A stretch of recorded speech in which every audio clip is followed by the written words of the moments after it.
We assure that your child achieves what others just dream of.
नमस्कार, मैं हूं ज्योति प्रकाश रंगा। आप देखना शुरू कर चुके हैं आरएम न्यूज़ बीकानेर। मेरे यूट्यूब चैनल ज्योति टाइम्स पर मैं आपको बीकानेर संभाग की तमाम खबरें प्रतिदिन दिखाता हूं और आप लोगों से उम्मीद करता हूं कि मेरी इन खबरों के साथ आप अपनी प्रतिक्रिया ज़रूर दें। मेरे चैनल को सब्सक्राइब करें और ज़्यादा से ज़्यादा इसे लाइक और शेयर भी करें।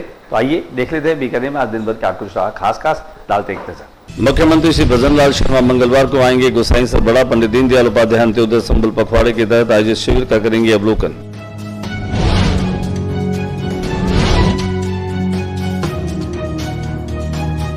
विश्वकर्मा कौशल विकास बोर्ड अध्यक्ष विधायक और जिला कलेक्टर ने लिया तैयारियों का जायजा।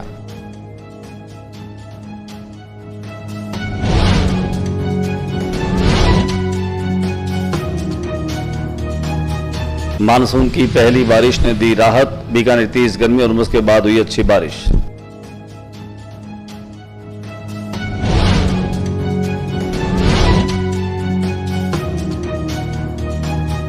एसपी मेडिकल कॉलेज की बिल्डिंग का एक हिस्सा ढहा। वीसी का ऑफिस और बैंक का हिस्सा हुआ धराशायी। हादसे के दौरान कर्मचारी थे। बिल्डिंग में मौजूद कर्मचारियों को सुरक्षित निकाला गया बाहर। बारिश के चलते हुआ हादसा। जिला एवं सेशन न्यायाधीश ने किया सृजन की सुरक्षा योजना का शुभारंभ।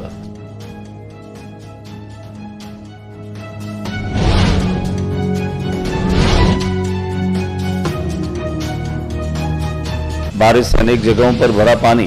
पहली ही बारिश में प्रशासन की खुली पोल।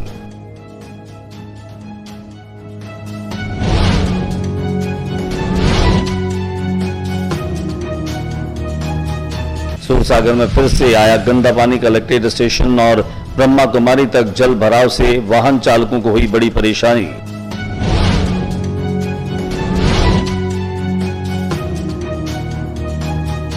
मंत्रालय संबंध के कर्मचारियों में एक बार फिर से आक्रोश आंदोलन की चेतावनी।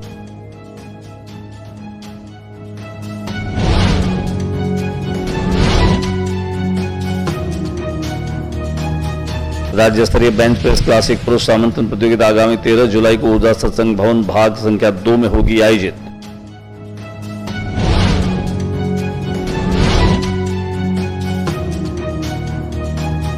ट्रेलर टकराया। अंबेडकर सर्किल से सर्किल हुआ क्षतिग्रस्त। अंबेडकर सर्किल के क्षतिग्रस्त की घटना सीसीटीवी कैमरे में हुई कैद।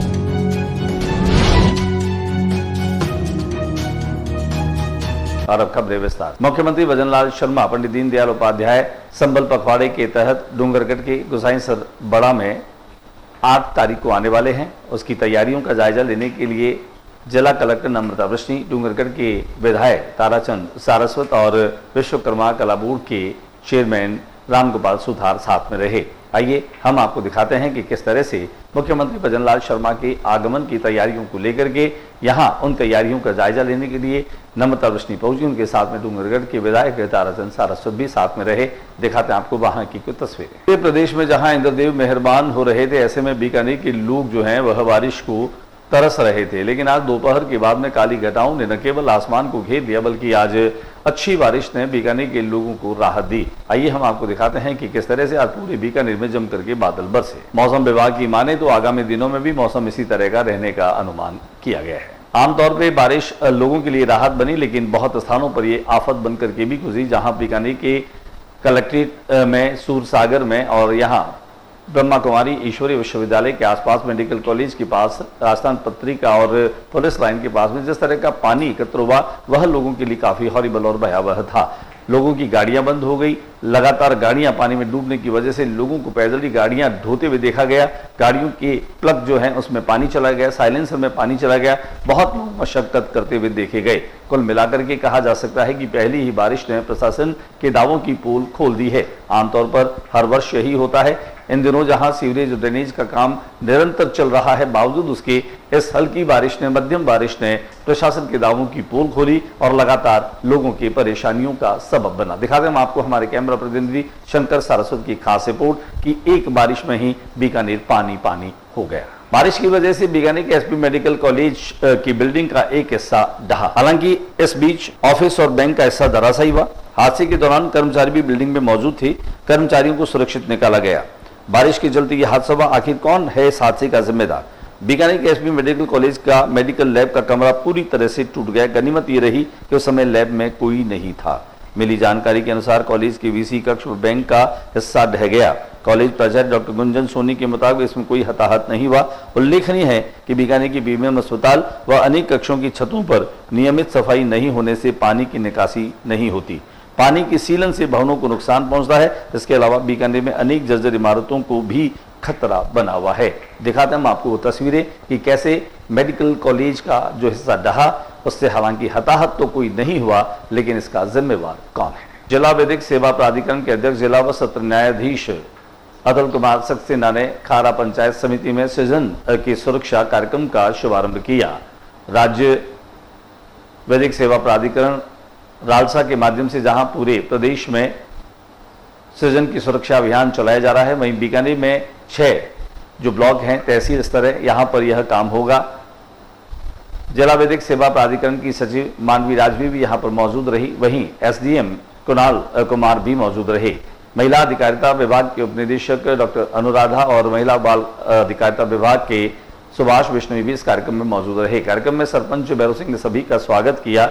वहीं इस कार्यक्रम में जहां जिला विधिक सेवा प्राधिकरण में अपनी विधिक सेवाएं देने वाले एडवोकेट श्रीनाथ रंगा भी मौजूद रहे। आइए हम आपको लिए चलते हैं इस सृजन की सुरक्षा कार्यक्रम में, जहां पर पहले कार्यक्रम का शुभारंभ हुआ और उसके बाद में खास तौर से यहां पौधारोपण भी किया गया। इस सृजन की सुरक्षा कार्यक्रम के तहत वो परिवार जिसमें कन्या का जन्म हुआ है, कन्या भ्रूण हत्या रोकने के उद्देश्य से और बेटिया के पालन पोषण के साथ में 11 पौधे वितरित किए जाएंगे और 11 पौधों का रख रखाव भी उस परिवार को करना होगा। इससे न केवल हरी भरी धरती होगी, बल्कि यहाँ पे जो लोग रहने वाले हैं उनको अच्छे प्रदूषण जो है वह उससे मुक्ति मिलेगी, अच्छा पर्यावरण होगा, अच्छी हवा मिलेगी, पानी का स्तर बढ़ेगा और कुल मिलाकर के कहा जा सकता है कि यह एक शानदार कार्यक्रम है जो राजसमंद के पिपलांतरी गांव के उस बदलाव की वजह से एक मोटिवेशन मिला, प्रेरणा मिला, जब श्याम सुंदर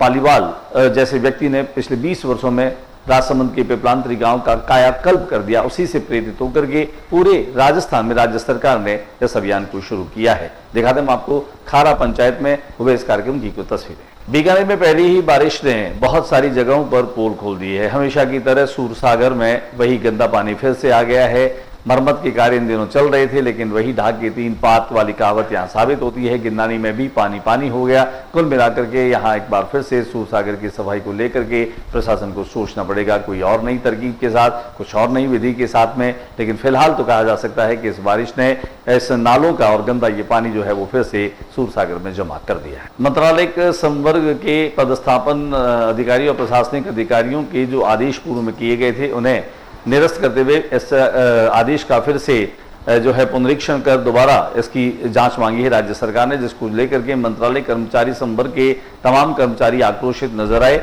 आज निदेशालय में इस बात को लेकर के राज्य सरकार को मुख्यमंत्री के नाम एक ज्ञापन भी दिया। उन्होंने कहा कि जब पूर्व में शिक्षा अधिकारी और पूरी कमेटी के माध्यम से निदेशक ने इन आदेशों को जारी किया था, फिर एक संगठन के कहने मात्र से बिना उसकी तफ्तीश किए सीधे ही जो है इन आदेशों को निरस्त करना जो है वो मंत्रालय कर्मचारियों के साथ में भेदभाव है। इसे लेकर के मंत्रालय कर्मचारी काफी आक्रोशित है। हमने बातचीत की मंत्रालय कर्मचारियों से कि आखिर इन आदेशों को लेकर उनमें इतना विरोध और बवाल क्यों। ने बगैर किसी प्रकार से विचार किए विमर्श किए सीधे उस ज्ञापन के आधार पे निदेशक महोदय को यह निर्देश दे दिए कि इस आदेश को तत्काल प्रभाव से निरस्त करके नए रूप में इसका परीक्षण करके भिजवाएं। ये हमारी आपत्ति है। जब डायरेक्टर साहब ने आदेश किया था तो उस आदेश को गवर्नमेंट बगैर सोचे समझे यहाँ निर्देश देकर के उसको निरस्त करने के लिए लिखा, वो एकदम गलत लिखा। इस बात की हमारी आपत्ति है। पूरे राजस्थान में जितने भी मंत्रालय कर्मचारी 27,000 मंत्रालय कर्मचारियों के बीच में इस बात का आक्रोश है। आगामी 13 जुलाई को नथुजर गेट के बाहर सत्संग भवन जो है, ओझा सत्संग भवन भाग संख्या 2, यहाँ पर राज्य स्तरीय बेंच प्रेस प्रतियोगिता का आयोजन किया जा रहा है। इस आयोजन से जुड़े सुनील व्यास और सुशील व्यास ने और सत्यनारायण व्यास ने जानकारी देते हुए बताया कि इस प्रतियोगिता में जहां जूनियर, सब जूनियर, सीनियर और मास्टर्स जो हैं वो हिस्सा लेंगे। उन्होंने ये भी जानकारी दी पत्रकारों को बातचीत के दौरान कि इसमें अंतर्राष्ट्रीय स्तर के खिलाड़ी भी भाग लेंगे। उन्होंने इस प्रतियोगिता के माध्यम से ये बताया कि खेलों के माध्यम से युवा पीढ़ी को नशे से दूर करने का अभियान भी उनके क्लब और संस्था का रहा है। उन्होंने इस बात का नारा भी दिया कि नशे को छोड़ो और खेलों से जुड़ो। कुल मिलाकर के कहा जा सकता है कि प्रिंस जिम्नेजियम के माध्यम से आयोजित होने वाली यह बेंच प्रेस प्रतियोगिता लोगों में काफी क्रेजी बनी हुई है। युवाओं में इसका काफी क्रेज है। उसे लेकर के प्रिंस जिम के द्वारा तैयारियां भी जोर शोर से की जा रही है। पत्रकार वार्ता के दरमियान दी जाने वाली ट्रॉफियों का और मोमेंटोज का जो है वो लोकार्पण भी कराया गया। आइए दिखाते हैं हम आपको पत्रकार वार्ता की कुछ झलकियां। नशा छोड़ो, खेलों से जोड़ो, भारत माता की जय। हमने यहाँ इसके संयोजक आयोजक सुनील व्यास की खास बात। जोरों शोरों की तैयारी चल रही है और हम राजस्थान के सभी खिलाड़ियों को आश्वासन दिलाते हैं कि यहाँ पर निष्पक्ष रूप से टूर्नामेंट होगा और सभी खिलाड़ियों की प्रतिभाओं का ध्यान रखा जाएगा। कितने खिलाड़ी आएंगे? कम से कम यहाँ पर 300-350 खिलाड़ी के आसपास खिलाड़ी पहुँचेंगे। राज्य स्तरीय प्रतियोगिता में क्या कोई अंतर्राष्ट्रीय या राष्ट्रीय स्तर के खिलाड़ी आ रहे हैं? जरूर आ रहे हैं। अच्छा, इसमें क्या रहेगा? बेंच प्रेस में केवल कंपटीशन बेंच प्रेस का ही रहेगा। उसके बाद में आपने इसको नाम दिया क्लासिकल प्रतियोगिता, ये किस वजह से? बगैर कॉस्ट्यूम। बगैर कॉस्ट्यूम। दो प्रकार की प्रतियोगिता होती है, जिसमें कॉस्ट्यूम की होती है उसे इक्विप्ड कहते हैं और बिना कॉस्ट्यूम की होती है उसे क्लासिक कहते हैं। तो ये बिना कॉस्ट्यूम की होगी इस पूरे इवेंट के लिए। मेंस और वुमेन्स और गर्ल्स और बॉयज सारे नहीं, बॉयज केवल बॉयज के लिए। केवल बॉयज। और अंतर्राष्ट्रीय कोच शिवराज जी गुर्जरी जोधपुर से आ रहे हैं कोचिंग गेस्ट। ये ओझा सत्संग भवन भाग नंबर 2 में हो रही है और ठहरने की व्यवस्था ओझा सत्संग भाग नंबर 1 में रखी गई। ये 13 जुलाई को संपन्न हो जाएगी। और प्रतियोगिता जो प्रतिभागी है, जो फाइनल विजेता रहेंगे, उनको क्या क्या पुरस्कार दिए जाएंगे? उसको पुरस्कार ये अपने ट्रॉफी है, मेडल है, स्टिकर है, बैग है और मिठाई है। बीकानेर के अम्बेड सर्कल पर आज एक ट्रोलर जो है वह सर्कल से टकरा गया, जिससे सर्कल जो है वो क्षतिग्रस्त हो गया। हालांकि यह पूरी घटना जो है वहां पर लगे सीसीटीवी कैमरे में कैद होगी, जिसे पता चल गया कि किस तरह से ट्रोलर ने टक्कर मार करके सर्कल को जो है वह क्षतिग्रस्त कर दिया। दिखाते हम आपको अम्बेडकर सर्कल का क्षतिग्रस्त हिस्सा जो हमारे कैमरा प्रतिनिधि शंकर सारस्वत ने कैमरे में कैद किया।